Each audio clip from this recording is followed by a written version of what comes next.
sur le thème du patrimoine et de la création artistique au Bénin, puisque, comme vous savez, ça arrive dans le cadre d'Afrique Capitale, donc cette 3e édition de cette année, qui porte sur la capitale de Cotonou, et du coup sur la question du Bénin en général, puisque, on l'aura remarqué, ces dernières années, le Bénin, à commencer par Cotonou, a été vraiment la proie d'un bouillonnement artistique et culturel, qui a été d'ailleurs récemment accompagné par des politiques culturelles et qui en a fait vraiment un carrefour au niveau africain et peut-être plus loin. Et afin de pouvoir se poser les questions de l'avenir de ce bouillonnement, de son développement et des enjeux qui vont se développer, on a décidé d'inviter une table ronde de différents acteurs de ce bouillonnement, à savoir des acteurs artistiques, également du patrimoine, et également des acteurs de ce politique publique, afin de se poser cette question justement de quel est le lien entre ces questions de création artistique contemporaine, de patrimoine plus loin dans la société béninoise et de politique publique. Et pour ce faire, j'ai laissé Manon vous présenter nos différents intervenants. Est-ce que vous m'entendez bien? Donc déjà, Giovanni Ansou, vous êtes dramaturge, metteur en scène et gestionnaire de projets culturels béninois. Donc, comédien depuis l'âge de 12 ans, puis metteur en scène au sein de l'ensemble artistique et culturel des étudiants de l'université d'Abomey-Calavi.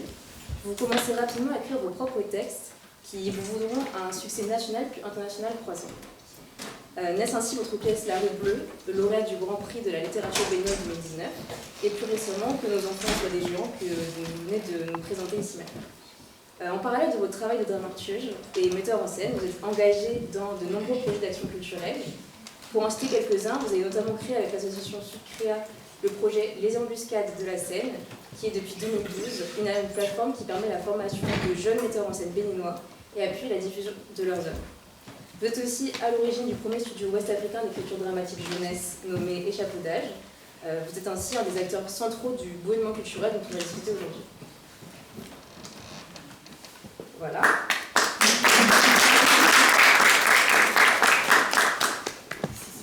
Donc ensuite, Rafi Okekularan. Vous êtes un artiste peintre originaire de Porto Novo du Bénin et êtes de ceux dont on dit qu'ils sont citoyens du monde, ou en tout cas du continent africain. Vous avez en effet parcouru et travaillé au Nigeria, au Sénégal, au Togo et en France, pour ne citer que ces pays. Votre art est pluridisciplinaire, puisque vous vous exprimez à travers peinture, dessin et installation. De plus, vos œuvres sont toujours marquées par une utilisation vibrante des couleurs permettant de représenter, selon vous, selon vos mots, le bruit du monde.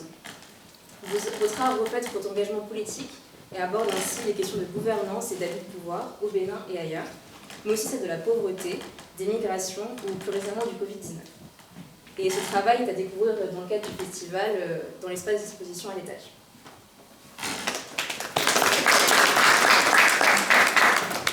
Donc on est sur la présence de Michel Yerima. Vous êtes une artiste béninoise, expliquez inscrire votre travail entre le devoir de mémoire et celui de la transmission.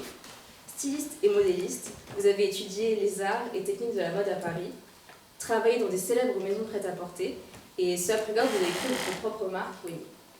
En 2012, vous avez en particulier fondé l'événement culturel Mode is Art, avec plusieurs éditions annuelles au Bénin, à Paris et encore à Hong Kong. Il s'agit d'un festival qui entend notamment faire connaître le patrimoine culturel béninois à travers un large champ de disciplines, allant des arts plastiques à la mode, en passant par la musique. Depuis 2017, au cours des différentes expositions, vous travaillez à réhabiliter les valeurs des Amazones du Dahomey à travers le costume. Et pour aller plus loin de cette valorisation culturelle, vous avez publié récemment un coffret livre et catalogue qui représente tous les différents corps de métier des Amazones. Et votre exposition est également à voir dans l'espace d'exposition.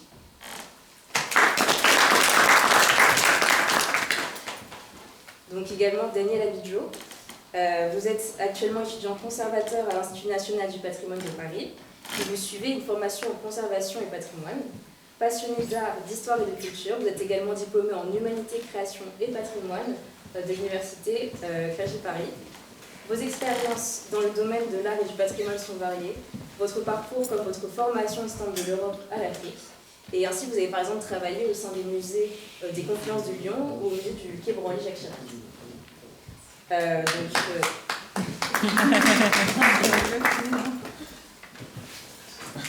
Et enfin, Prosper Bogoï. Vous êtes élu opérateur culturel de la mairie de Cotonou, mairie qui accompagne de nombreux projets qui se placent au cœur des politiques culturelles qui connaissent un foisonnement au Bénin aujourd'hui. Et Voilà. Donc on est ravis de vous avoir tous ici présents.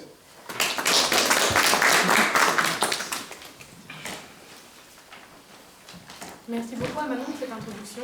Pour qu'on puisse vous laisser vous présenter quelque part par vous-même, on a décidé de faire une première question qui est assez introductive, à savoir qu'on aimerait qu'en partant de votre expérience professionnelle, en tant qu'acteur de la société béninoise, en tant que citoyen, mais également en tant qu'artiste, pour certains d'entre vous, est-ce que vous pourriez en quelques mots nous partager votre définition de ce qu'est le patrimoine béninois? Qu'est-ce que ça a comme sens pour vous? En quelques mots, on commencera peut-être par Daniel. Est-ce que je peux avoir le micro? Merci. Je pense que ce n'est pas moi de définir le patrimoine, ce sont les communautés elles-mêmes qui le définissent. Et donc, quand on prend la notion du patrimoine dans la communauté béninoise, par exemple, il y a ce qu'on appelle le concept d'héritage, le concept de conservation, le concept de transmission. Et donc, quand les Yoruba, qui sont situés un peu partout sur les territoires béninois, parlent d'achat ou du Chiabaye, par exemple, ils font référence notamment à ces trois concepts. Ou quand le fond, par exemple, parle du Djoram, il fait également référence à ces trois concepts.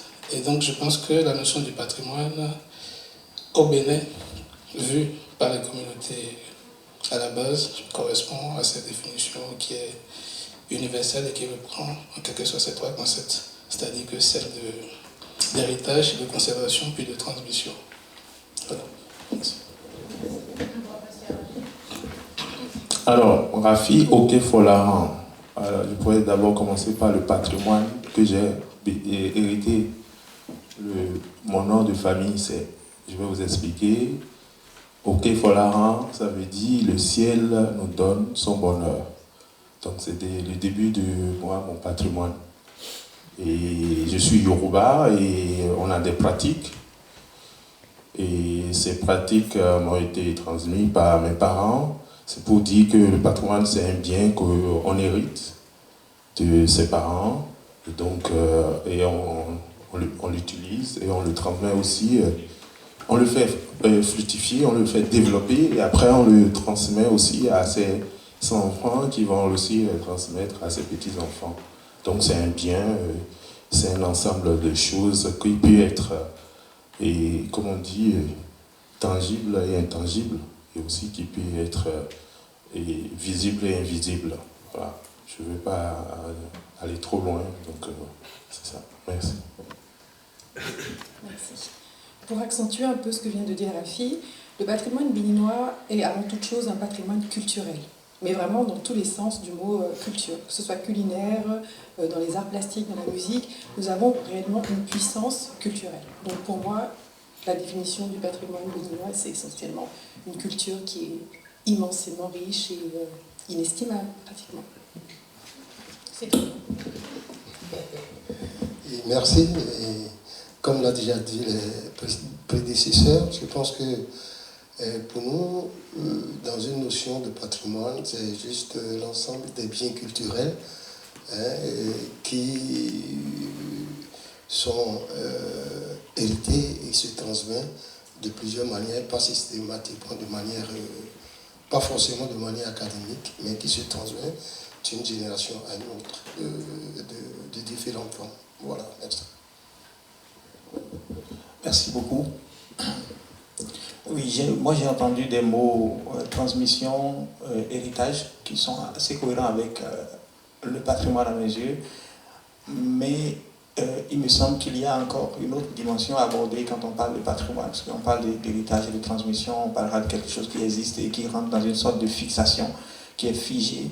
À mes yeux, le patrimoine ne peut et ne doit jamais être figé, et c'est d'ailleurs à cet endroit que se place la création, nous, les artistes, mais pas que les artistes, les écrivains, toutes les personnes qui vont faire une sorte d'aller-retour entre, alors voyons donc, comme s'il existe une armoire dans laquelle vous allez prendre quelque chose, et en sortant, vous transformez cette chose-là et vous la retournez à l'armoire. Donc, vous faites une relation entre un imaginaire collectif et votre place de transformateur pour retourner à nouveau à l'imaginaire collectif. Et ça rentre bien dans le concept de transmission, sauf que ça lui ajoute qu'il ne s'agit plus d'une transmission pas seulement matérielle, pas seulement immatérielle, mais aussi la question du temps. Il ne s'agit plus d'une transmission de quelque chose qui a existé vers quelque chose qui n'a pas encore existé. Mais il s'agit d'une transmission vraiment horizontale. C'est-à-dire, ça part, ça revient, mais c'est instantané. Juste à titre illustratif, la plupart du temps, quand vous ne pouvez pas imaginer ou créer à partir de quelque chose que vous n'avez jamais entendu, jamais vu, jamais vécu, jamais rêvé. Ce n'est pas possible.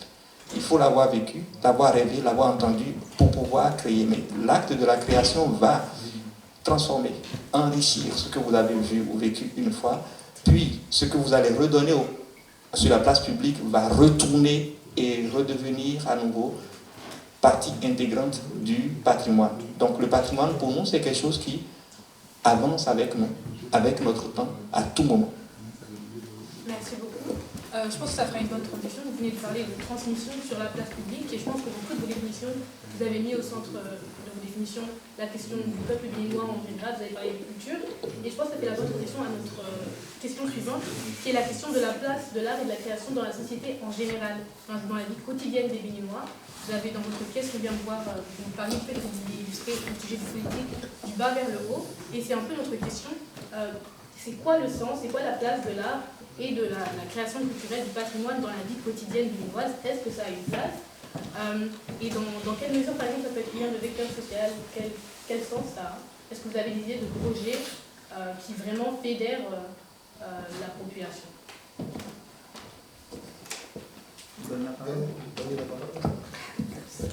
C'est démocratique, c'est comme vous souhaitez. Est-ce que vous pourriez reprendre votre question, s'il vous plaît? Ma question, si je devais la résumer, c'est la question de la place de l'art et de la création artistique dans la vie, du patrimoine dans la vie quotidienne des Béninois. Bien sûr. Je peux y aller sans micro, non? Comme vous voulez, comme vous préférez. D'accord. Donc j'ai commencé à dire, par exemple, tout à l'heure qu'il y avait une relation, une sorte d'altérité entre ce qui est le patrimoine dit. Pour moi, c'est une matière absolument multiforme, dynamique, on va dire même hybride, entre plusieurs éléments. Donc on va y voir l'immatériel, le matériel et plein d'autres choses, le tangible. Tout ça va être le patrimoine. Et on parlera d'héritage. Mais alors, la place de la création, elle se situe à l'endroit où on peut aller puiser là, dans cette matière, et la filtrer, la transformer et la retourner aux autres personnes qui ont accès à cette matière. De sorte que, moi je parlerai d'imaginaire, et je parle d'imaginaire collectif, et je parle d'un aller-retour entre cet imaginaire collectif. C'est-à-dire, quand j'évoque la question je dis à tout hasard, la question de guerre, par exemple, de guerre, voilà.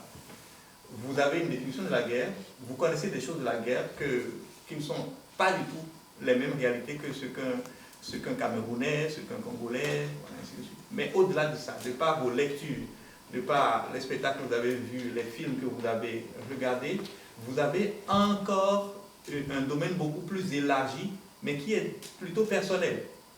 Et pour avoir puisé dans les films, les lectures, les spectacles de danse et de théâtre que vous avez vus pour enrichir votre patrimoine, votre imaginaire individuel, vous venez de puiser dans le patrimoine collectif pour vous enrichir. Mais quand vous mettez à table et que vous écrivez un poème, que vous écrivez une pièce de théâtre ou un roman, soyez sûr et certain qu'il ne proviendra que de la transformation de ce que vous êtes allé puiser dans le patrimoine collectif, dans l'imaginaire collectif.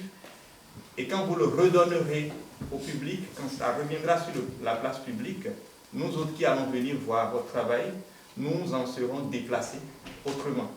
Donc moi, mon travail, je le définis comme ceci. Je vais prendre quelque chose que vous connaissez déjà, ou que vous ne connaissez pas. Je me fais le devoir de vous le représenter sous une forme que vous ne connaissez pas. Je peux l'inverser, je peux l'approfondir diversement, et quand il reviendra à vous, il reviendra enrichir davantage votre imaginaire individuel. Je ne sais pas si je me le fais, mais pour être très pragmatique, ça que vous avez vu, pour les Béninois qui sont dans la salle, ça représente quelque chose. Ah ouais? Oui. Ça représente quoi? À 5. Voilà, c'est un hôtel portatif. Par contre, les matériaux qui l'ont fait ne sont pas du tout les matériaux avec lesquels on fait l'hôtel portatif. Ce n'est pas du tout les mêmes matériaux. Et la forme qu'on lui a donnée au début de notre spectacle représentait davantage le hassin. On avait serré tout ça au mur et visiblement, dès que vous voyez ça, vous savez que c'est de ça qu'il s'agit. Mais comment ça arrive dans notre spectacle? Parce que le spectacle a été créé au Burkina Faso dans une cour et que pour montrer, pour matérialiser un peu ce passage du monde physique vers le monde des morts, nous avons utilisé un arbre qui était présent dans la cour. En arrivant ici, il fallait recontextualiser les choses. On ne peut pas transporter les arbres. Du coup, nous avons dû re-questionner notre imaginaire, qui, bien entendu, est très collé à notre patrimoine. J'ai dit, ce que vous avez vu, ce que vous avez vécu, entendu ou rêvé.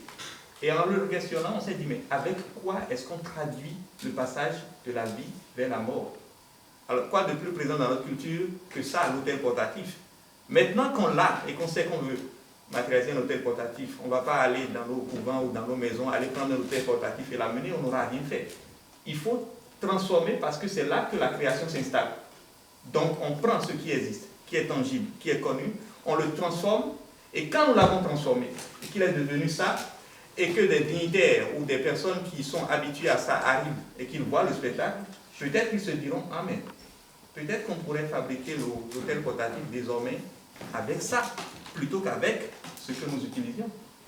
Du coup, ça a fait avancer la réflexion, et on pourrait même tomber sur les questions de protection de l'environnement. Si les matériaux qu'on utilisait étaient nocifs pour l'écologie, pour l'environnement, pourquoi ne pas procéder à une retransformation? Et ça rentrera donc dans le patrimoine à nouveau, et ça deviendra le patrimoine, et l'altérité sera complète. Je pense que vous avez fait une démonstration de votre réponse en voyant la réaction des autres Béninois. Le bien, il est là. Merci. Moi, lui, là, a beaucoup plus axé son argumentaire sur l'aspect artistique et création. Moi, je serais un peu plus dans la structuration et dans la politique du pays. Vous savez que je divise en 3 grandes périodes. La période allant de l'indépendance jusqu'à avant la période révolutionnaire, et de la période révolutionnaire jusqu'à la période récente, de l'avènement de la rupture. Donc, si vous prenez ces 3 grandes périodes, l'État central conçoit et base son développement sur l'aspect culturel et du patrimoine. Et pendant ces 3 grandes périodes-là, vous allez sentir que le Bénin, dans son ensemble, prend sa culture et autour du patrimoine, bien sûr, dans son axe sur ses axes de développement. Maintenant, ce qui a caractérisé chaque époque, c'est la dernière, cette dernière qui va de 2016 jusqu'à nos jours, qui est beaucoup plus matérielle, qui est beaucoup plus dans l'action de travailler, au lieu de travailler sur, de développer, de prendre la culture comme un axe, un nouveau pôle de développement, et autour, ancré dans le patrimoine, bien sûr, en tirant dans le patrimoine. Moi, personnellement, j'ai été un producteur de musique, et les plus grands, ceux qui sont ici, les tubes des années 2000 jusqu'à une époque que nous sommes, viennent de ma production, tout simplement parce que je travaille sur ce patrimoine-là. Je travaille sur ce patrimoine et tous les textes, tous les artistes que je sélectionnais, que je retenais, répondaient bien à une politique culturelle définie par l'État. Et on était subventionné parce que l'État a tellement s'est structuré et donne beaucoup de pouvoir dans le secteur de création et autres, si bien que nous avons, si vous voyez, pour la protection, nous avons un bureau des droits d'auteur bien structuré et bien inspiré des grandes maisons et pour protéger la création. Et nous avons ce qu'on appelle DEFAC, une direction qui était mise en place pour financer, bien sûr, cette création-là. Et on tenait compte beaucoup des gens dont l'inspiration puisait beaucoup plus dans le patrimoine, pour leur permettre de quand même valoriser le Bénin sur le plan international. Donc, c'est pour vous dire en quelque sorte que ces deux éléments constituant le patrimoine et la culture sont des éléments qui sont même prioritaires pour la gestion du pays, pour permettre au développement du pays, si bien que ça se transmet, ça se voit dans les créations. Et comme il a dit tout à l'heure, il a voulu faire des créations, il est parti, bien sûr, dans ce patrimoine, en s'adaptant aux réalités. Donc c'est pour vous dire que nous vivons ça comme je ne sais pas, quotidiennement, dans toutes les œuvres. Ce qui est encore aujourd'hui plus remarquable, c'est qu'à l'avènement de la rupture, ils ont voulu travailler sur ce plan pour que nous vivions ce que nous imaginions, en fait. Et la première politique que vous tous vous connaissez, c'est de ramener tout ce qui est patrimoine nécessaire, cher à notre pays, c'est de le ramener au pays. Donc, le président lui-même s'est battu pour ramener tous ces objets au pays, pour que nos artistes en profitent et travaillent autour pour parler, pour faire un Bénin révélé en quelque sorte. Et nous, au niveau de la décentralisation, nous qui sommes des petits représentants au niveau des collectivités locales, nous avons pris cela à cœur et c'est ce qui définit aujourd'hui notre présence ici. Parce que lorsque le projet est arrivé et que c'était la culture,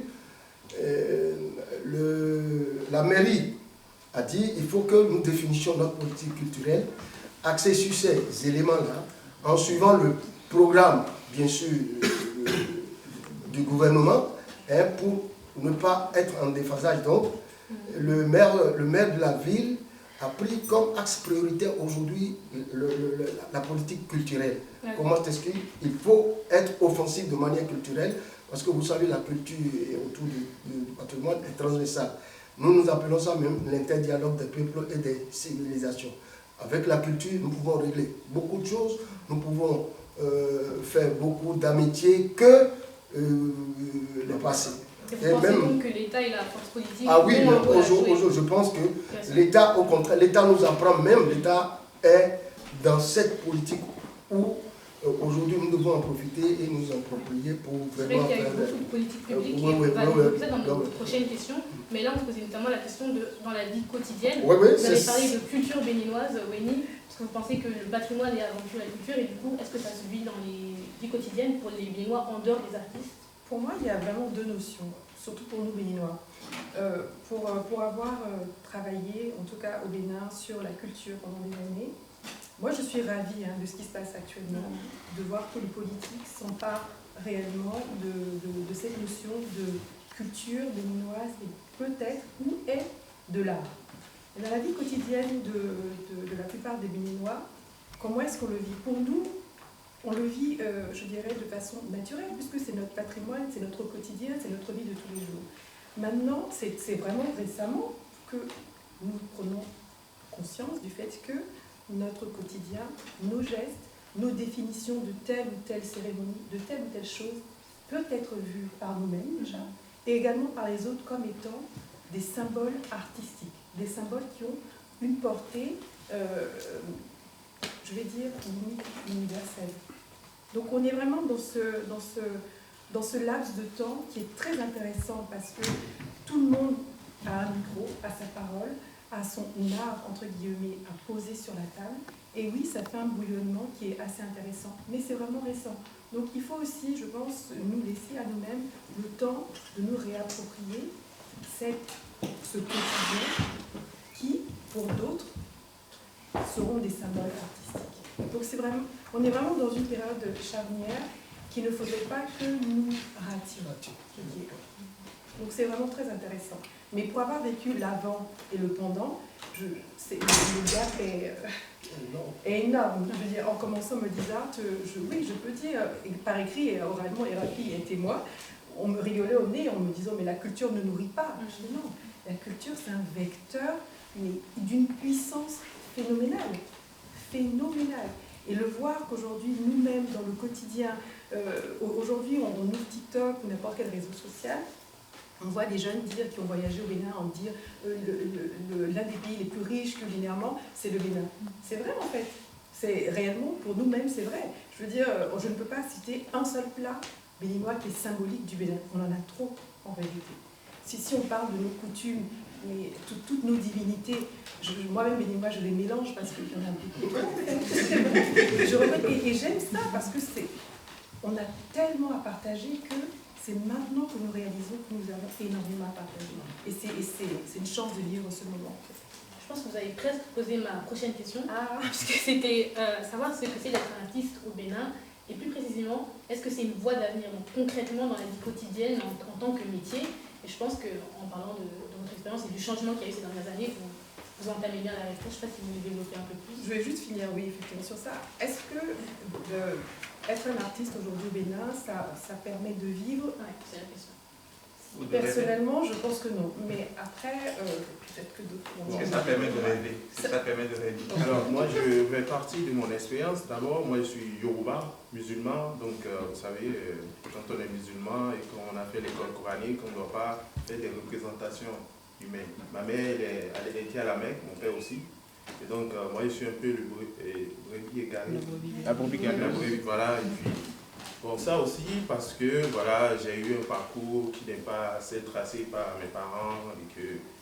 Et donc, quand j'avais commencé ce métier-là, j'ai eu des problèmes avec mes parents, j'ai dû fuguer, j'ai dû quitter la maison, me retrouver comme ça au centre de promotion de l'artisanat où il y avait des artistes. Et puis, ils m'ont pris sous les ailes. Mais mes parents, ils ne croyaient pas en ce que je faisais. Ils disaient que non, ça ne peut pas te nourrir. Ça, d'abord tu finis, tu as ton diplôme de comptabilité.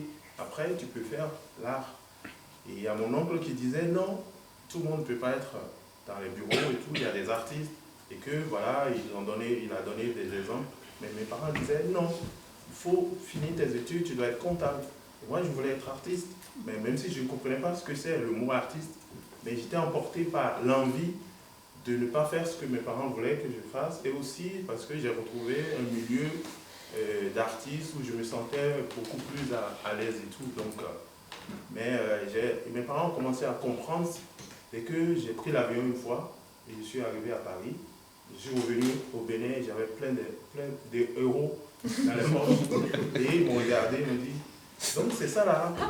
Ah, les blancs là, ils sont fous. Hein. Ils ont acheté tout ça là. Et j'ai dit oui, ils ont acheté parce qu'ils ont compris ce que je faisais. Ah, bon, maintenant nous aussi on va. Et puis voilà. Et ça, c'est parti. Voilà, maintenant j'ai monté un centre d'art au Bénin où je sensibilise les parents, je sensibilise les enfants sur ce que c'est l'art, pour que les gens comprennent que l'art n'est pas que pour les autres. Ça fait partie de nous. Nous vivons avec, dans notre manière de faire, on prononce des phrases. Parfois, tu te dis, non, mais on dirait que c'est Shakespeare qui a écrit la phrase que vous avez prononcée. Mais parce qu'on n'a pas de recul, on est tellement pris dans une réalité en greffe de pauvreté, et du coup, on banalise parfois même des richesses que nous avons dans les mains, dans la bouche, de savoir. Et donc, ce qui fait, moi, j'ai démontré à mes parents que, voilà, qu'un artiste peut... La nourrice, non? Oui, moi, je vis de mon travail depuis 20 ans. Je ne fais que ça, je voyage. Excusez-moi, je peux dire, je fais 2 fois le tour de la Terre par an, en termes de voyage. Oui, je pollue énormément, excusez-moi.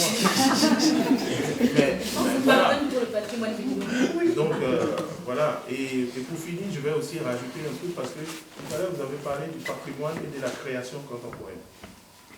Moi, on m'a invité sur un festival à Porto Novo et il fallait c'est par rapport à le lien entre les ancêtres et nous, et aujourd'hui les jeunes, et voilà, la transmission.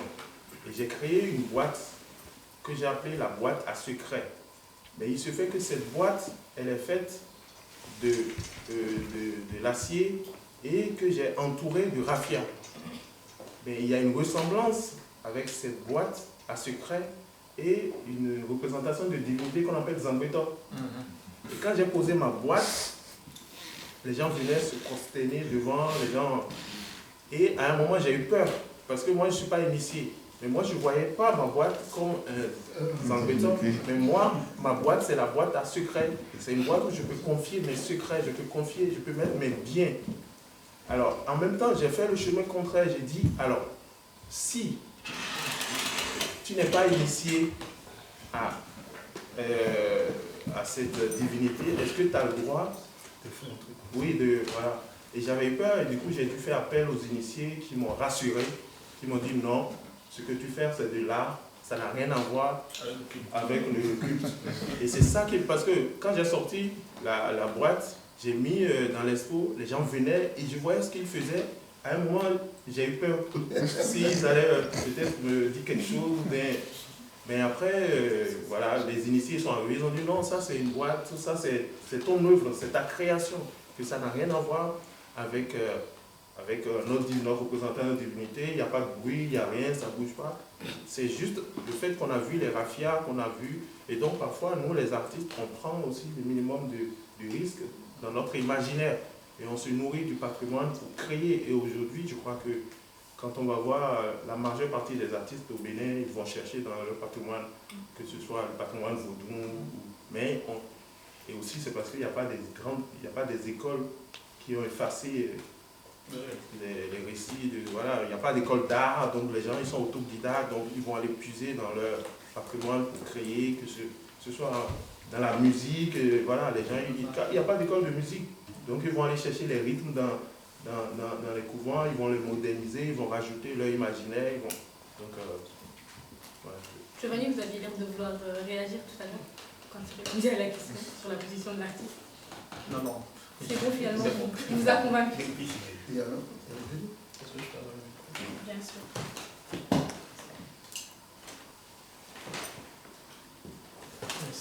Je prends le micro parce que je ne parle pas très fort.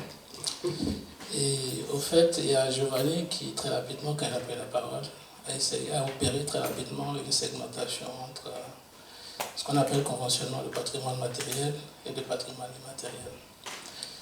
Qui, du coup, la différence fondamentale va être que l'un est tangible et l'autre est intangible. Et donc, il va expliquer dans son propos très clairement que le patrimoine immatériel est très dynamique.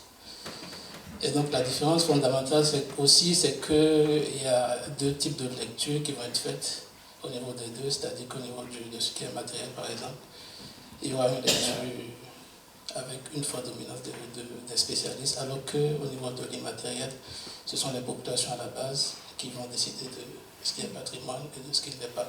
Donc, il y aura une lecture du bas vers le haut. Et donc, c'est ce patrimoine-là, essentiellement, qui rythme aussi la vie de notre société. Et puisque l'homme est le produit de sa société, c'est donc le patrimoine, ces traditions qui vont effectivement le définir. Quelqu'un qui est, par exemple, initié au culte des Égons, on ne va pas avoir le même comportement dans la société que quelqu'un qui n'est pas du tout initié. Et pour revenir à la question de la segmentation chronologique que vous avez faite tout à l'heure, oui. Il faut dire que pendant la période du renouveau, bien avant ça, la période socialiste, de 72 à 89, dans la révolution, il va y avoir ce qu'on a appelé la chasse à l'occultisme, la lutte contre l'obscurantisme. Voilà. Et donc le renouveau démocratique en 90 va aussi être le moment d'un renouveau culturel également. Donc il va y avoir des événements assez majeurs, déjà en 92 avec le festival, puis en 92, qui va être le moment, si vous voulez, de l'invention de ce qu'on peut appeler patrimoine vaudou, si vous voulez. Et donc, suite à cela, il va y avoir l'institution de la fête des religions traditionnelles qui va progressivement devenir fête du vaudou. Même si, moi je pense que il ne faut pas tout mélanger, parce que comme l'a dit le professeur Paulin Moutonji, toutes les cultures du Bénin ne sont pas des cultures vaudou. Suivant qu'on se trouve à un endroit ou un autre, on ne va pas se reconnaître dans cette culture-là. Les Yoruba, par Orisha, par exemple, ils ne se reconnaissent pas du tout dans le vaudou. Et donc, c'est dans ce patrimoine, par exemple, que les artistes comme Rafi vont puiser. Et donc, quand Rafi, par exemple, il produit son œuvre, puisqu'il a travaillé beaucoup sur le vaudou Kokou aussi, si je me trompe, quelqu'un qui est initié à ce vaudou, ou bien quelqu'un qui est de la société béninoise, peu importe où il se trouve, va se reconnaître très rapidement dans ce patrimoine vaudou, en fait.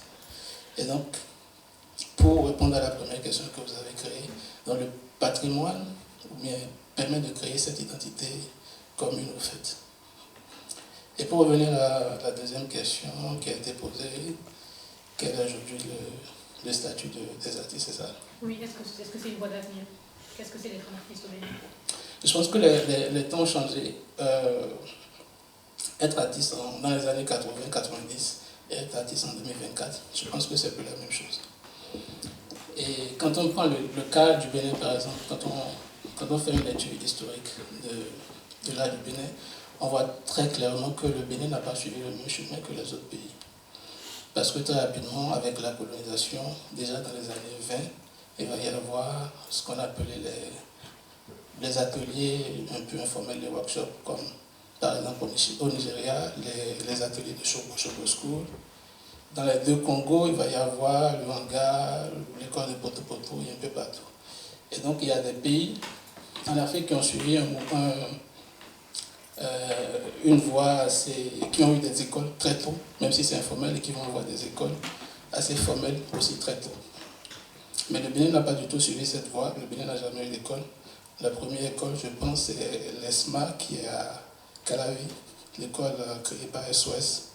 Donc il va être créé dans les années 2000, si je me trompe, 2002, en 2002, si je me trompe. 2002. Voilà, en 2002. Et donc le Bénin n'a pas eu du tout d'école. Et donc je pense même que c'est ça même qui fait la richesse, qui fait au fait qu'il y a beaucoup d'artistes au Bénin et qu'il y a ce bouillonnement artistique, puisque les artistes autodidactes arrivent à puiser directement et ils ne sont pas formatés, il n'y a pas de cadre académique où les gens sont formatés à suivre tel ou tel art. Donc je pense qu'être artiste aujourd'hui, je pense que comme Rafi l'a dit, on s'en sort beaucoup mieux. Puisque le cadre aussi institutionnel dans les années 90, 80, 2000 aussi, il n'y avait pas vraiment de cadre. Le seul cadre, les seuls lieux où on va exposer, ça sera l'Institut français et quelques lieux. Mais aujourd'hui, il y a énormément de places et les artistes aussi, il y a une mutation du statut d'artiste. Aussi, les artistes sont également des entrepreneurs culturels aujourd'hui. Rafi qui est à côté de moi ici, c'est un entrepreneur culturel puisqu'il a son centre et il accueille des artistes et fait son business aussi, comme il a dit. Donc, être artiste en 2024, c'est complètement différent, au fait. Merci beaucoup. Vous vouliez ajouter quelque chose? Oui, en fait, par rapport à la vie artistique aujourd'hui, je pense que ils sont témoins. J'ai dit depuis l'avènement de la rupture, depuis 2016, beaucoup de choses sont en train d'être mises. La structuration même du secteur de l'art et de la culture est en train d'être travaillée pour remettre les professionnels en place. Parce qu'il y a plusieurs catégories de créateurs, il y a les amateurs, il y a les semi-amateurs, il y a les professionnels. Aujourd'hui, la place que l'État central donne aux créateurs professionnels, c'est cette place où ils doivent vivre de leur art. Donc, vous allez le sentir, c'est ce que je disais tout à l'heure, que les choses sont plus concrètes, plus réalistes aujourd'hui. On est en train de refaire, si je prends sur le plan des musées et autres, ils sont en train de faire les musées, tous les musées, les grands musées aujourd'hui au Bénin sont en train de le faire dans des normes, dans des standards internationaux, non seulement pour accueillir et pour créer le marché de consommation, pour que les artistes qui doivent travailler autour du tourisme culturel et autres doivent compter sur ce marché-là. Donc, je pense, tel qu'il a dit, et je réaffirme en tant que politique, que c'est prioritaire pour nous. Nous ne pouvons que développer aujourd'hui le Bénin à travers ce texte qui est de remettre chaque professionnel dans sa peau de travailleur et d'en jouir et de gagner et de préparer sa retraite. Et ça se remarque, visuellement aujourd'hui. Donc, sur tous les plans, que ce soit sur le plan de la plastique, et sur le plan de la musique, sur le plan de... Ça se remarque et je pense que c'est quelque chose, les artistes peuvent espérer et peuvent avoir l'espoir. Si vous permettez, sur cette question de est-ce que être artiste permet de vivre, j'ai envie de vous dire non. Mais un non franc et ferme et clair. Oui, après il n'y a pas d'école, ok, il y a quand même quelques écoles qui existent depuis une bonne dizaine, une bonne quinzaine, une bonne vingtaine d'années, qui existent.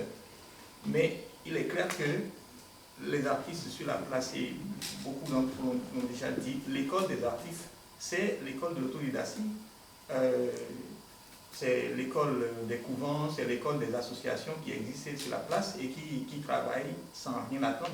Et qui n'attendent mais vraiment rien du tout parce qu'il n'y a rien en face. Et donc mon propos, c'est sur deux aspects. Il y a l'aspect local, déjà. L'État béninois commence à faire quelque chose. Et sur ce plan, il faut se dire la vérité, l'État béninois est un nouveau-né.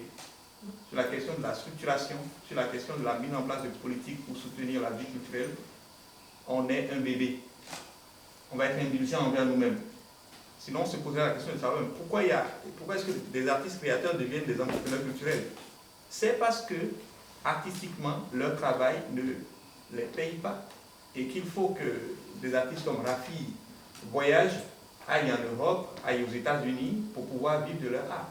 Et ces artistes-là, c'est-à-dire nous là, on est les privilégiés. Parce que derrière nous, c'est des centaines, des milliers de jeunes qui travaillent, qui font du bon travail, mais qui n'ont pas encore été détectés. Moi, je sais, par exemple, pour ma petite expérience, que mon travail a commencé à être reconnu quand j'ai eu le prix RFITIA. Et le prix RFITIA qui est donné, où il est donné en français, c'est un prix qui a été institué pour les pays francophones. Et que mon texte est arrivé premier après 3 décès. C'est à partir de cet instant que les projecteurs se sont tournés vers mon travail et qu'on a commencé à trouver qu'il y avait de la profondeur dans ce travail. J'ai d'abord été vendu ailleurs avant d'être vendu au Bénin. Bien entendu, ça commence à se mettre en place. Donc, aujourd'hui, l'art permet à l'artiste de rêver. Et il y a la condition que la structuration qui a commencé aille au bout, qu'elle ne soit pas biaisée, détournée, déformées, tronquées en cours de route. Parce qu'on sait comment les politiques, elles naissent avec beaucoup de volonté et elles battent de l'aile et elles tombent comme des sorciers qui atterrissent sur une piste. C'est là que je rebondis en disant, c'est bien d'avoir effectivement l'État qui s'implique réellement dans cette action, mais en même temps, on ne peut pas tout attendre non plus de l'État. On n'a jamais rien attendu de l'État. Je suis d'accord. Si on avait attendu l'État, mais il ne se serait rien passé. On n'a jamais rien attendu. Mon grand frère est là. Quand il n'était pas élu, il sait comment il se débrouillait pour exporter les artistes. Lui aussi n'a pas attendu grand-chose de l'État. Bon, bien entendu, en son temps, il y avait le Fonds des arts à la culture. Après, c'est devenu Fonds des arts et maintenant, c'est défunt. Non, c'est relocalisé. Oh, d'accord. C'est la DAF. Non, mais c'est au niveau de la DAF. Le dernier aspect de mon propos, il est celui-ci. Au plan local, on rêve. Il faut commencer par se dire que le Bénin n'a même pas encore commencé, ou les artistes béninois n'ont pas commencé à vivre la vie artistique, que déjà à l'international, il y a un danger qu'on ne voit pas. L'intelligence artificielle. C'est-à-dire qu'il faut se redéfinir les choses, mais elle se dit, mais c'est qui l'artiste? Qui va devenir l'artiste dans 10 ans ou dans 15 ans? Il sera où? L'artiste de la parole est déjà classé. L'artiste de l'écriture est en train d'être classé, parce qu'on va nous sortir des romans, des pièces de théâtre avec ChatGPT ou consort. Puis ça va se faire. L'artiste visuel est aussi déjà en train d'être classé. Il va rester peut-être l'installateur. Mais la Chine n'a pas encore dit son dernier mot parce qu'elle va créer le machin qui va vous faire des installations sonores, machin, tout. N'oublions pas le métavers. N'oublions pas le métavers. Je vous parle pour jusqu'à la fin. On aura le temps de développer les politiques publiques. Je vois que vous avez beaucoup de choses à dire. C'est super. C'est mes prochaines questions. On va essayer de conclure cette première question. Ma question d'après, avant qu'on revienne sur les politiques publiques, ne vous inquiétez pas, c'est de savoir, elle s'adresse d'abord premièrement du coup aux artistes, comment est-ce que vous avez l'impression que votre pratique artistique influence la société? Vous avez déjà dit que vous avez l'impression que vous-même vous sourcez dans la société. Comment est-ce que vous avez l'impression que vous-même vous influencez cette société béninoise? Les autres qui ne sont pas artistes, vous pouvez aussi dire ce que vous percevez, mais en premier lieu les artistes, on va peut-être revenir avec toi, Ben. Bon, moi, c'est assez simple parce que j'ai un seul sujet de prédilection qui sont les Amazones. Donc c'est quelque chose que sur lequel j'ai commencé à travailler il y a des années de cela, il y a 20 ans exactement, il y a 46 ans, donc c'était il y a très longtemps. Donc c'est vrai que moi, vu que j'avais tout le temps, c'est vrai que j'ai milité, je vais dire, en off pendant très longtemps pour dire c'est un sujet qui nous appartient à nous, ce sont des femmes qui sont une extrême fierté pour nous, il faudrait qu'elles soient mises en avant. Donc tout en faisant ça, moi venant de la couture, de la mode, moi j'ai fait ce que je sais faire, c'est-à-dire coudre de bout en bout, à quoi elles auraient pu ressembler. Et puis, je ne sais pas s'il y a du hasard dans notre culture, je ne crois pas, mais il s'est avéré que oui, un jour, ma parole a été entendue par de bonnes oreilles, et puis aujourd'hui, l'Amazone est l'emblème du Bénin. Et je suis extrêmement fière de ça. Donc, pour ma part, je crois que c'est mon apport réel, et chronologiquement réel, comme on en dit, au Bénin, à la culture béninoise. Donc il y a une influence à avoir. Rafi, vous avez l'impression d'influencer la société, comment? Moi, par plusieurs manières. Déjà, quand je travaille, je produis des revenus et que je distribue après au Bénin dans d'autres activités qui permettent à des familles, à des gens de pouvoir vivre et nourrir et envoyer les enfants à l'école. Ça, c'est un point. Il y a aussi le point où je suis un peu l'archive de la... En fait, je fais un peu de l'archivage. Je prends dans l'imaginaire des Béninois. Par exemple, j'ai fait un travail... Moi, je donne des exemples par rapport à ce que j'ai fait. Comme ça, c'est plus concret. Alors, j'ai fait un travail sur les kamikazes. Alors, au Bénin, il y a des kamikazes qui se déplacent. C'est des personnes qui sont bourrées d'explosifs, de bidons d'essence, qui traversent la ville, 35 degrés, et moto mal au point. Ils se font exploser à un feu parce qu'il y a un policier qui veut les arrêter. Et tout le monde trouve que c'est normal, c'est la volonté de Dieu. C'est ce fatalisme. On l'a gardé en nous et on n'a pas fait grand-chose pour arrêter ça.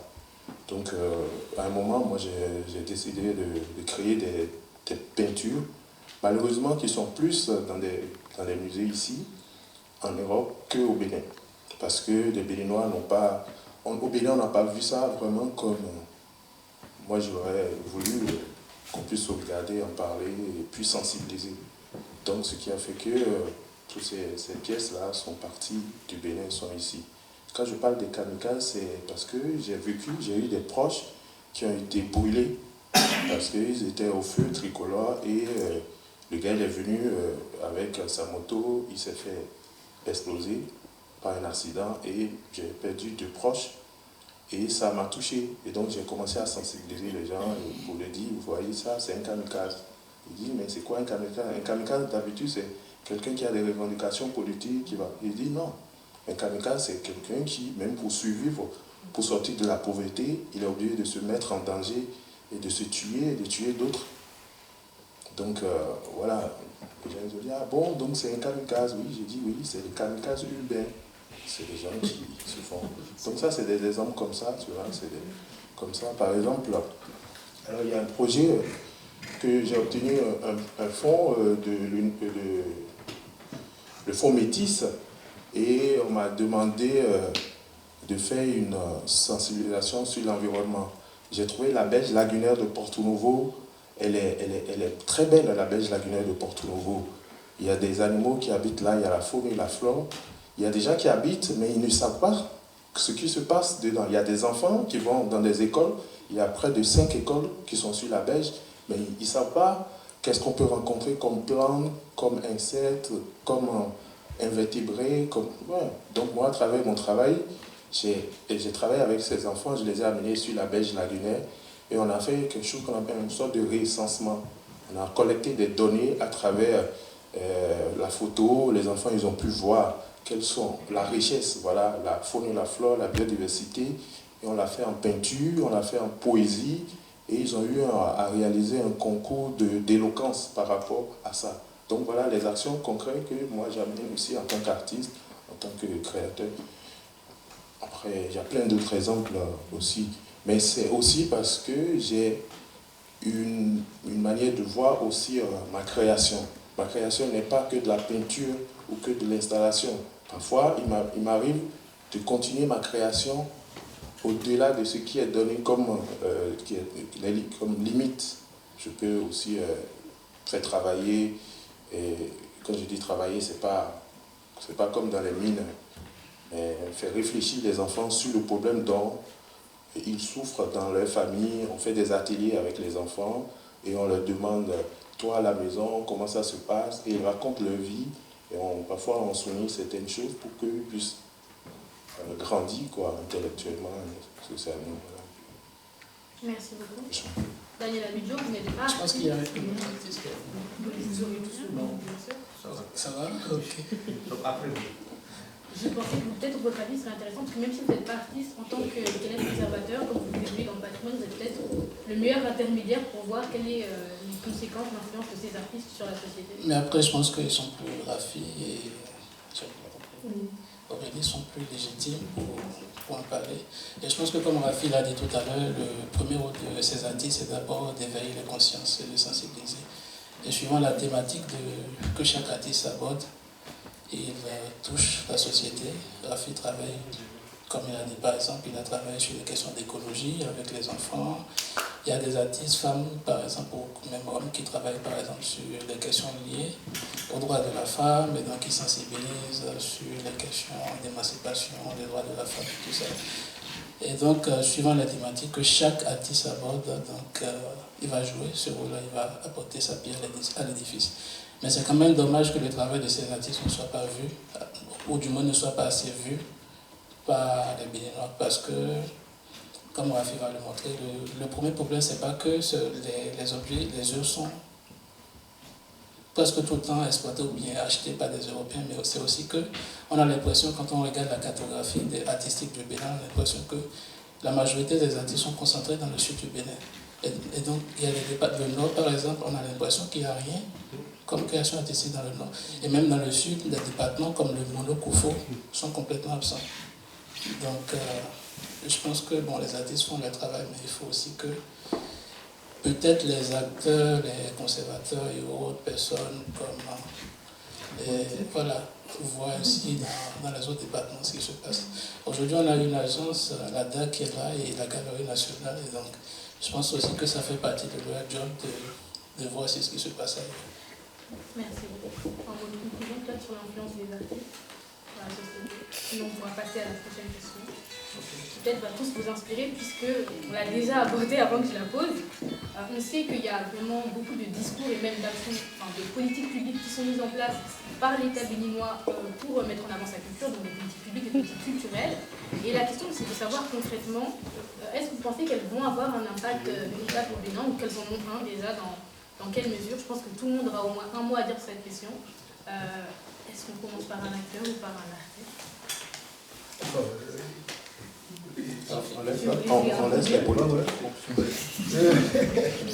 Non, il faut vous dire que c'est clair qu'aujourd'hui, depuis l'indépendance jusqu'à nos jours, que ce soit les pères fondateurs ou les pères de l'indépendance jusqu'au dernier, on a eu à comprendre et à compris que l'axe qui peut développer et qui peut apporter, qui peut créer de la richesse, réellement, déjà localement, ce n'est que sa culture autour du patrimoine. Donc, et j'ai dit, pendant les 3 périodes dont j'ai cité, ils ont pris ça comme prioritaire, mais dans la pratique, ça ne colle pas toujours compte tenu peut-être encore de certains présenteurs de la tradition.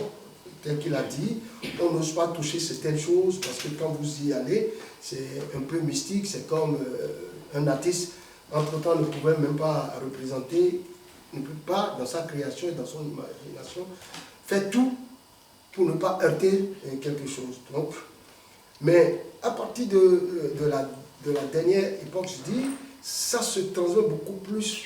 Il y a une volonté de rendre tout ce qui a été miroité, tout ce qui a été pensé pour le développement, pour la création de l'économie, vers une réalité. C'est-à-dire qu'il faut restructurer et mettre aujourd'hui tout dans le contexte entre les créateurs, les gestionnaires et le marché de consommation. C'est le combat qu'on est en train de faire, et je vous dis, moi en tant que au-delà de politique, en tant qu'un opérateur culturel, le problème dont les créateurs béninois sont victimes, je peux dire, je connais et je peux solutionner ça au niveau aujourd'hui de la politique de manière concrète. Parce que Giovanni a donné même l'exemple.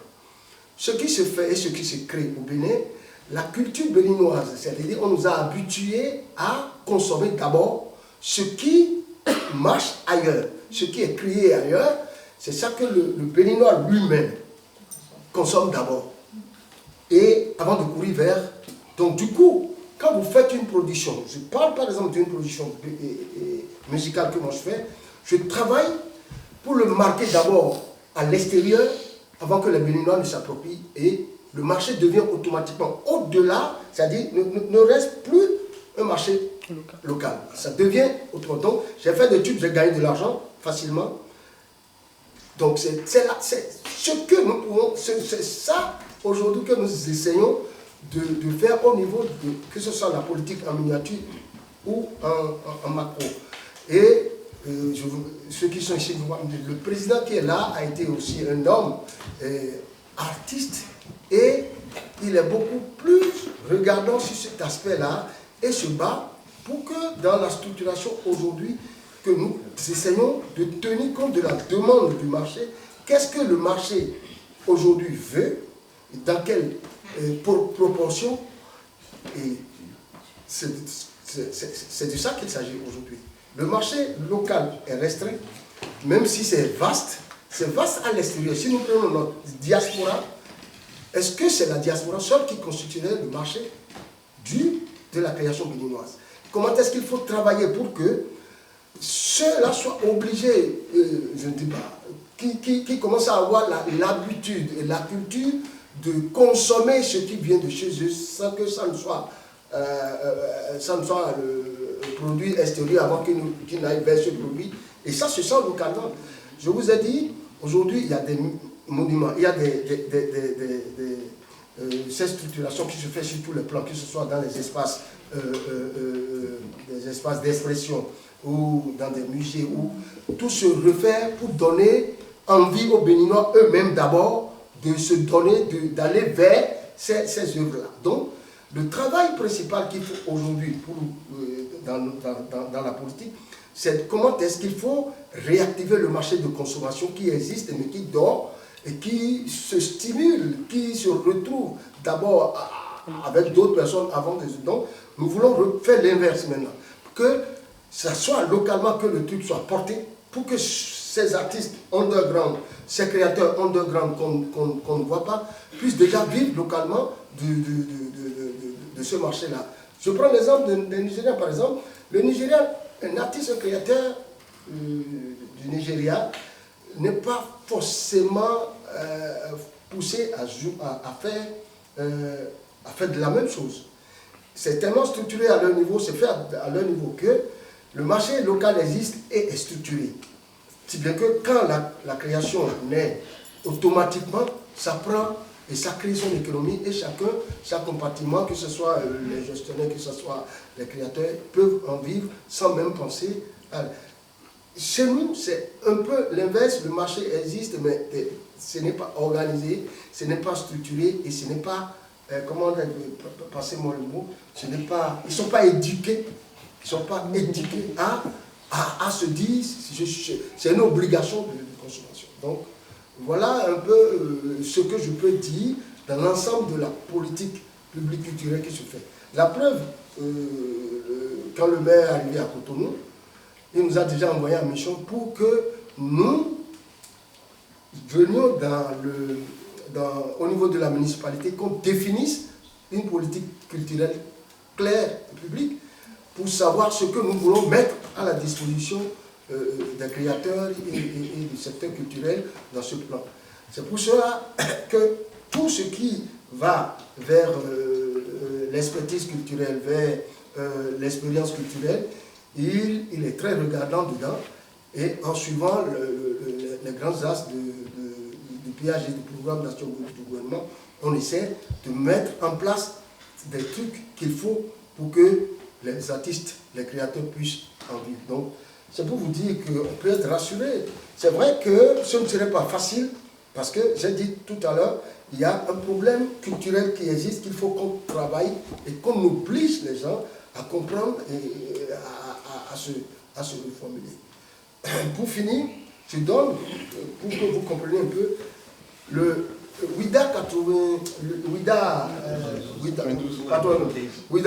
Vodou Days, qui est aujourd'hui déjà dans la conception, dans le nom, nous avons voulu travailler sur, on ne dit plus WIDA 90, oui, on a dit Vodou Days. C'est vrai que le terme vaudou, c'est un peu polémique, mais on est obligé parce que c'est d'abord ce patrimoine qu'on a et qu'on peut mettre à l'intérieur. Parce que le vaudou aujourd'hui, si on sort du Bénin, vous voyez un peu dans le monde entier, il y a le terme vaudou de différentes manières. Et les gens font cela. Donc c'est un grand marché qu'il faut récupérer. C'est dans ce sens que nous avons défini Vodou Days.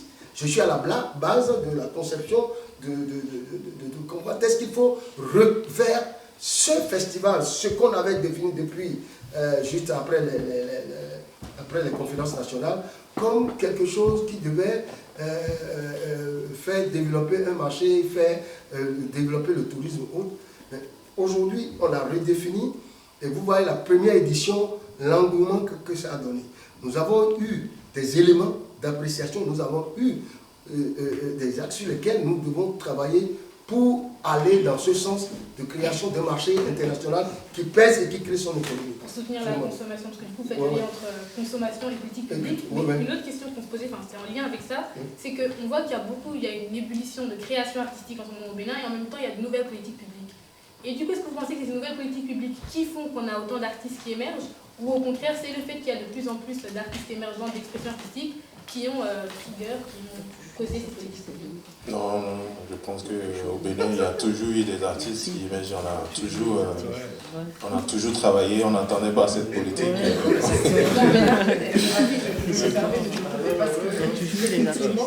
y a toujours des artistes, mais il n'empêche qu'il y a l'autre côté sombre de la pièce, qui est qu'il y a beaucoup d'artistes qui se sont engouffrés dans cette brèche. Non, c'est pas la politique, c'est peut-être les réseaux sociaux aussi. C'est parce que le Bénin s'est ouvert sur Instagram. Cette ouverture. En fait, aujourd'hui, maintenant, si tu es malin, tu peux aller voir ce qui se passe aux États-Unis, tu peux aller voir ce qui se passe en Inde, et tu peux te projeter et créer. Et aussi, comme on parle de l'IA, là, on peut s'en servir aussi pour en faire sa sauce. Donc, en fait, aujourd'hui, on a plus accès à l'information à travers tout ce qui est Internet et tout ça. Et parce qu'avant, on n'oubliez pas, avant, il y a les artistes, c'était aussi un point dit, c'est pas un secte, je vais dire, c'est un truc. Oui, c'était fermé parce que déjà il faut avoir le courage d'aller taper à la porte de quelqu'un pour lui dire viens, s'il vous plaît, je vais être ton élève. Moi j'ai été refoulé, j'ai été voir des collègues à moi aujourd'hui, j'ai dit je vais être artiste. Il m'a dit non, toi tu as peut-être, tu as fait la comptabilité, toi tu as Kowé, tu peux pas faire artiste, vas-y, va. Et donc après j'ai trouvé d'autres. Donc, mais aujourd'hui tu peux être chez toi, tu regardes. Tu étudies, mais ce n'est pas la politique. S'il n'y avait pas eu cette ouverture politique... Non, ce n'est pas la politique du Bénin, ce n'est pas la politique culturelle. Non, c'est un bouillonnement qui... S'il vous plaît. Et il faudrait, moi je voudrais attirer l'attention des artistes eux-mêmes sur quelque chose. C'est peut-être ça que dans le milieu de la production, je suis détesté par beaucoup d'artistes. Moi je les appelle les téléstars. C'est pour cela que je dis, il faut qu'on sache ce qu'on dit. Un artiste, c'est celui qui a de l'art à créer. Et comme l'avait dit, avant l'avènement du digital, avant la nouvelle technologie, pour parler de la création, c'est celui qui a de l'art. Il a travaillé, il sait qu'il a quelque chose à créer. Mais depuis l'avènement de cette histoire WhatsApp, TikTok, tout le monde. Moi je parle pas de tout le monde pense que en jazzant sur quelque chose, en disant quelque chose, il est artiste. Et il s'improvise artiste parce qu'il a la facilité, à partir de son ordinateur, de faire de grimaces et il transmet et il se confond à l'artiste. Nous, au niveau de l'État central, au niveau de la politique plutôt, c'est ça qu'on veut apporter aux artistes. Nous voulons que les artistes se remettent à leur place. C'est-à-dire, l'artiste pour l'État aujourd'hui, c'est celui qui est professionnel et qui peut être accompagné. Monsieur Gogoy. Non, attends. Non, c'est pas pour combien de temps. Parce que, en fait, c'est pas. Vous avez dit, nous ne pouvons pas faire en 10 ans ce qu'on a raté pendant 70 ans. C'est impossible. Donc, laissez les choses se placer et les artistes ont un grand rôle. Il faut qu'eux-mêmes ils commencent à être sélectifs parmi eux. Non, quand je dis ça, c'est pas parce que, mais pourquoi il y a la vie, la vie associative. Non, la vie associative, je pense que ce n'est pas de la mission d'un artiste de jouer aux policiers, aux gendarmes dans la classe artistique. Et pourtant, ça existe. Peut-être que ça existe. Mais moi, j'estime qu'un artiste est suffisamment occupé à créer. Il est suffisamment occupé à créer. Un homme politique peut se charger de faire la police, de faire la gendarmerie et tout ce qui suit. Mais il faut laisser l'artiste créer. C'est pour ça que j'ai fait attention en disant qu'il faudra redéfinir ce que c'est que l'artiste. Le débat de l'IA que j'ai ouvert, ce n'est pas anodin. Je parle de TikTok, de WhatsApp et tout. Mais c'est aussi dans le même pays qu'on donne des millions à un web TikToker, alors que les artistes sont là. Monsieur Gabriel, le gars qui vous a dit, viens, on va pousser un peu les pions pour sortir un son, machin là. C'est à lui qu'on a foutu les 5 millions, 10 millions pour venir chanter sur un plateau public, avec de l'argent public. De quoi nous parlons? Après, quand j'entends M. Goï dire, oui, il y a la volonté de remettre les artistes à la place qu'il faut, mais, pardon? Il y a la volonté de se faire populaire à travers ces c'est ce que vous voulez dire. Il y a la volonté de remettre, il y a aussi la volonté de pousser sa politique et son leadership à travers ces web TikTokers. Donc on ne peut plus leur dénier le droit de se présenter au même endroit où l'artiste devrait être. À partir de cet instant, comment on le définit, il est apte. Vous ouvrez une nouvelle part du débat qui est super intéressante et qui pourra être développée. Malheureusement, on est restreint dans le temps, et peut-être que vous aurez l'occasion de développer encore plus avec le public parce qu'on va quand même donner le temps pour avoir au moins une ou deux questions. Mais en ce qui concerne les questions, je pense que vous avez bien répondu, vous avez même dépassé, je vous en remercie. On va donc conclure, je vous remercie beaucoup pour votre présence. Et s'il y a une ou deux questions dans le public, on ne pourra pas en prendre beaucoup, on va vous laisser la parole, sans quoi je vous remercierai et on pourra conclure. Vous pourrez rencontrer les intervenants si vous voulez développer certains débats.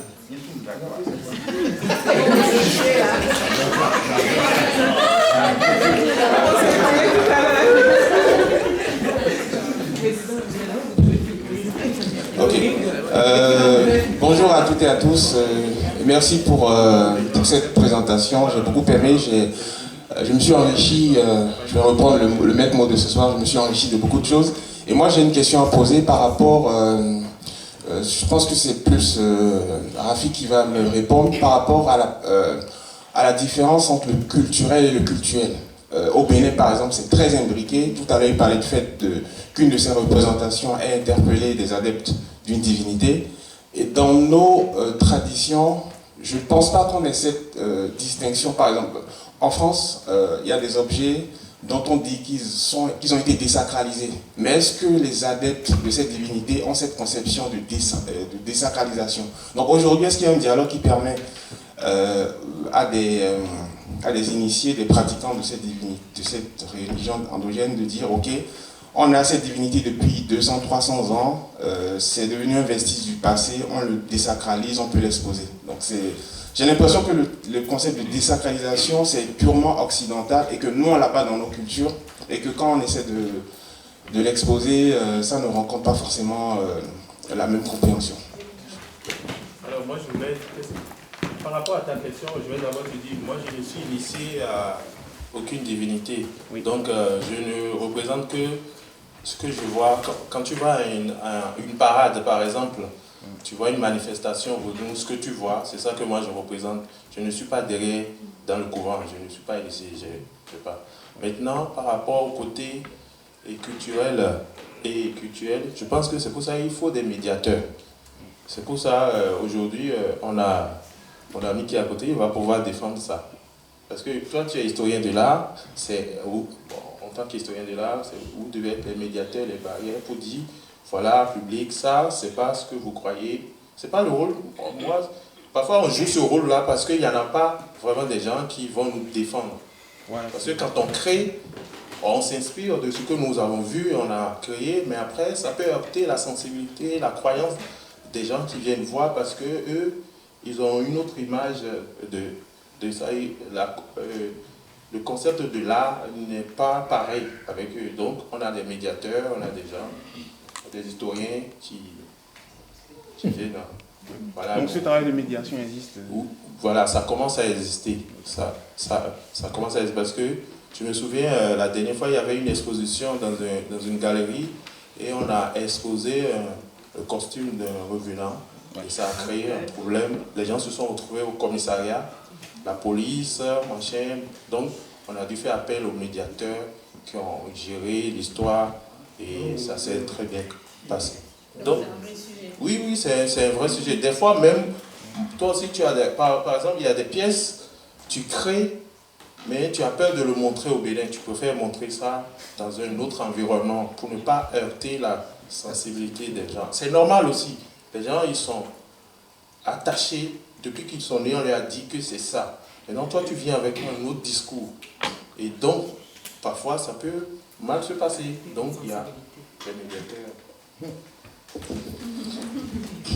Moi, je ne suis pas médiateur, mais la question du sacré, c'est une question très importante. Déjà, pour revenir à la notion de désacralisation, est-ce que ça existe ou pas? Je pense que ce n'est pas un concept nouveau. Chez les fonds, par exemple, je donne un exemple tout à fait banal. Ceux qui prennent le phare, par exemple, et qui font toutes les initiations, quand ils meurent, leur poilu doit retourner vers le prêtre qui leur a fait le phare, si je ne me trompe. Et donc, il y a aussi ceux qui ont certains types de divinités, par exemple. Il y a ce qu'on appelle, si je parle sous votre contrôle, un truc comme ça. Donc, c'est quand même un concept. Maintenant, pour revenir au musée et aussi pour revenir à ce que le conseiller culturel dit sur les projets en cours. Moi, je pense que si on veut aider le gouvernement, il faut quand même le dire aussi que tout ce qui est envisagé n'est pas ce qui devrait être. Moi, je donne des exemples très simples. On a parlé du vaudondé, par exemple. J'ai dit tout à l'heure que toutes les cultures du Bénin ne se reconnaissent pas vaudou. En 1997, il y a eu une loi qui a été prise et la loi instituait ce qu'on appelait la journée des religions traditionnelles. Donc c'est avec le temps que ça a été occulté, changé, c'est devenu le faire du vaudon. Et puis finalement aujourd'hui, on a ce qu'on appelle le vaudondisme avec tout un programme artistique, culturel et tout. Donc ce à quoi on tend aujourd'hui, ce n'est pas vers la valorisation du patrimoine, mais plutôt vers une folklorisation de ce patrimoine vaudon-là. Donc moi je pense que si on veut aider le gouvernement, il faut le dire. Deuxième exemple que je vais donner à Porte-Nouveau, le gouvernement va construire un musée qui va être appelé la Maison internationale du vaudou. À Porte-Nouveau, il y a 3 groupes socioculturels. Il y a les Kou, il y a les Fon et il y a les Yoruba. Comment est-ce que dans une ville où il y a 3 groupes assez différents qui ne se reconnaissent pas de cette même identité vaudou, comment est-ce qu'on décide de... Voilà. Donc il y a déjà des questions qui se posent au fait. Deuxième chose, pour revenir à l'exemple que ma fille, bien troisième chose, pour revenir à l'exemple que ma fille a donné. Effectivement, en 2022, si je me souviens, à la galerie Bona-Soglo, il y avait une expo avec des œuvres de Léon Sabodialou et des costumes de Egon qui avaient été exposés, qui appartenaient à un collectionneur suédois, si je ne me trompe. Bon, enfin, ça appartenait à un collectionneur dont je ne connais pas le nom. Et donc, ça a soulevé assez de polémiques où l'expo a été obligée, ils étaient obligés de fermer l'expo au fait, parce que voilà, les populations, ceux qui sont les détenteurs, les conservateurs de ce patrimoine n'étaient pas du tout d'accord pour qu'on désacralise, si je veux reprendre ton mot, ce patrimoine qui leur est cher. Un autre exemple, ici à Strasbourg, il y a le musée du Vaudon qui est à Strasbourg qui a publié une photo sur Facebook, une photo sur laquelle on voit des conservatrices en train de toucher le costume d'Aigon. Et donc, dans les commentaires, les Béninois se sont quand même attaqués à ce musée pour leur dire que c'est une manière de désacraliser ce patrimoine parce que les femmes n'ont pas le droit de toucher à ce costume. Et ce n'est pas que des femmes, même les hommes qui ne sont pas initiés n'ont pas le droit d'y toucher, à plus forte raison de le manipuler au fait. Donc la question de la sacralisation, du sacré, ça se pose de diverses manières dans la musique. Et donc aujourd'hui, pour revenir aux projets qui sont en cours au Bénin et revenir un peu à ce que le conseil culturel a dit, qu'aujourd'hui on veut avoir des musées standards aux normes internationales. Moi je me dis, est-ce que vraiment on a besoin d'avoir, est-ce que c'est ce qu'il faut faire, est-ce qu'on a besoin d'avoir des musées standards en griffe, comme on le dit, puisque la tendance aujourd'hui est à la décolonisation de ces musées. Et donc même les pratiques occidentales sont remises en cause aujourd'hui. Et tout le monde est en train de réfléchir à comment est-ce qu'on ira vers une nouvelle éthique, de nouvelles normes et tout. Et donc, je ne sais plus trop. Bon, voilà, c'est tout un débat au fait. Donc, voilà. Merci beaucoup. Une petite conclusion. Si vous permettez. On va faire une petite conclusion ici. Oui, allez-y. Je me rappelle que Martial, c'est surtout sur la question du culturel. Bon, a priori, nous, on a vécu une expérience particulière. Moi, j'ai fait l'ensemble de la sécurité des étudiants, tu le sais. On a été initiés à toutes les danses traditionnelles. Donc, une fois, on voulait donner un tableau sur le sapata. Et nous avons été pris à partie. On nous a interdit d'exécuter la danse parce que, pourquoi? Justement, il y avait des adeptes de la divinité. Comment ça s'est terminé? Par le dialogue. Le dialogue, c'est quoi? C'est que nous, on a dit, on n'entre pas au couvent, on n'est pas initié et tout ça, mais on est quand même obligé, en tant que médiateur de la société en griffe, de porter vers le public ce genre de cette danse-là. Et ils nous ont autorisé à le faire. Ils ont soustrait de nos costumes un certain nombre d'apparats qui sont propres aux adeptes. Et sans ces apparats, nous étions autorisés à le faire. On a aussi soustrait des chants et des cris que nous donnions certains autres. Pourquoi? Parce que il y a un cri qui, lorsque vous le prononcez, fait que certaines personnes dans la foule, s'ils sont adeptes, ça les prend. Donc ils tombent en transe.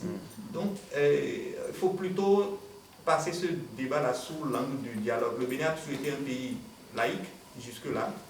Et la marche entre la culture et le culte devrait être posée sur le piédestal du dialogue. On s'entend, on se respecte, nous on va au service de ce qu'ils ont et ils consentent à ça. Ils ne sont pas contre. C'est une super belle ouverture, une très belle conclusion. J'espère qu'il aura répondu à votre question.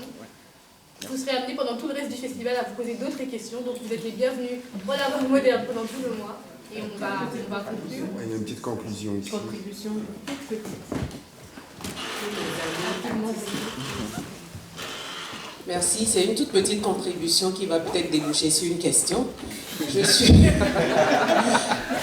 Il n'y aura pas forcément de réponse, mais... Voilà, ils vont me répondre dehors. Je suis un peu artiste dans l'âme, moi, donc je comprends un peu cette dualité. La dualité qu'il y a souvent entre les artistes et le pouvoir en place, le gouvernement. Parce que quand on est artiste, on est libre, on est rebelle. Je prends par exemple l'exemple des artistes qui font le graffiti. Avant, ils étaient considérés comme des fous. On les arrêtait quand on te voit écrire sur un mur. Maintenant, on te demande de venir écrire sur un mur même. Mais peut-être quand on lui demande de venir dessiner ou écrire, représenter un truc sur ce mur-là, lui veut peut-être commencer par l'autre. Donc, ils ne sont jamais d'accord. Et ça part de là. Ils sont un peu rebelles, ils sont rebelles tout le temps. Donc, ça part de là, leur dualité. Avec le gouvernement, il va falloir créer des conditions pour améliorer. On veut copier l'exemple de la France, on veut copier d'autres exemples, parce que ça a été structuré. Donc, que vous devez pouvoir accepter. Ce n'est pas pour défendre le gouvernement, mais c'est des choses que je remarque. Vous devez pouvoir accepter qu'on passe à la structuration, au fait, et avec vous. Et aujourd'hui, monsieur l'historien, il a dit de très belles choses, mais qu'est-ce qui est fait aujourd'hui? C'est vrai qu'ils sont parfois le plus souvent fâchés, parce que personne ne les a préparés à ce qu'ils sont aujourd'hui. Ils se sont faits tout seuls. La plupart du temps, je dis artistes, neufs, ils se font tout seuls. Mais après, le pays auquel ils appartiennent veulent les utiliser. Et donc, ça fait mal. Ça me ferait mal aussi si j'étais à leur place. Mais s'ils se taisent, ça se fera sans eux. Et aujourd'hui, toute la folklorisation qui dénonce et tout ça, se ferait avec un groupe donné qui n'ont peut-être pas leur niveau. Et aujourd'hui, avec TikTok et autres, c'est facile de dénoncer et de pouvoir se faire entendre des propositions que vous avez. Faites des posts sur Facebook, taguez le gouvernement talent, il écoute. Taguez le ministère du Tourisme, ils écoutent. S'ils n'écoutent pas, d'autres vont partager. C'est sûr que vous le faites déjà, mais peut-être que vous ne le faites pas assez. Vous avez des choses à reprocher au Benin Days. Faites des interviews, mettez en ligne, taguez-les, ne vous fatiguez pas de les taguer. Parce que quand on ne participe pas à quelque chose, moi j'ai appris ça dans mon métier, ça se fera sans vous. Alors que c'est vous qui... On était par exemple, je vais donner un tout petit exemple. Toute modestie à part, c'est pas pour vendre Giovanni. J'étais avec Khalid à l'ambassade de la France au Bénin. J'entendais parler, je pense que Giovanni, je suis journaliste, j'entendais parler de lui comme ça, je ne l'ai pas beaucoup suivi. Mais la façon dont on me vendait mon frère béninois, je tombais des nues.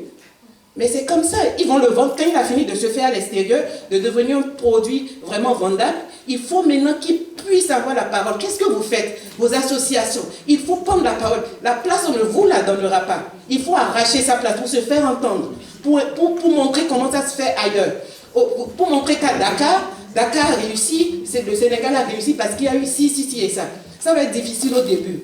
Mais sinon, ça se fera sans vous. Et la médiocrité que vous dénoncez, vous allez dénoncer longtemps. Mais on n'y pourra rien. Donc moi, je vous souhaite beaucoup de courage. J'ai entendu que du beau, j'ai vu du beau, mais souvent on entend et ça reste là. Vous voyez par exemple que la mairie de Cotonou a voulu accompagner, c'est déjà une porte ouverte vers quelque chose.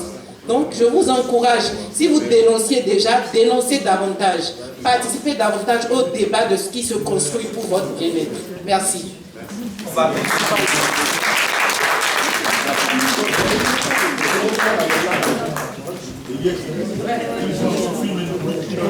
Excusez-moi, on va bientôt conclure. Merci beaucoup à tous pour votre présence. On va laisser un peu Le micro, s'il vous plaît, un peu de calme. Non mais on va partir tous, on va sortir. Donc je voulais juste remercier un petit peu parce que c'est le premier week-end. Et je voudrais remercier la mairie de Cotonou parce qu'ils sont là. Il faut les applaudir.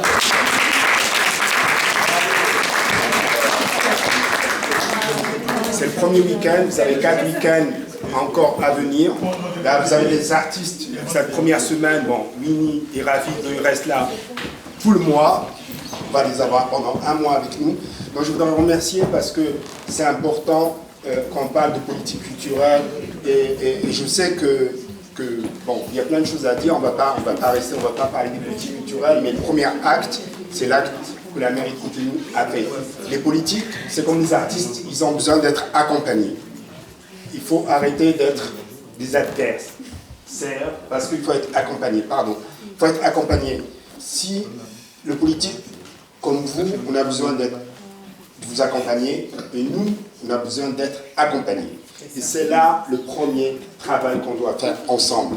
Parce qu'aujourd'hui, le fait que la mairie de Cotonou a mis des moyens pour venir, c'est déjà un premier pas. Merci. Je vous demande vraiment, pendant 4 week-ends encore, de venir, de soutenir les artistes du Bénin, de Cotonou. Merci beaucoup aux étudiants de Sciences Po qui sont ici et qui ont organisé cette table.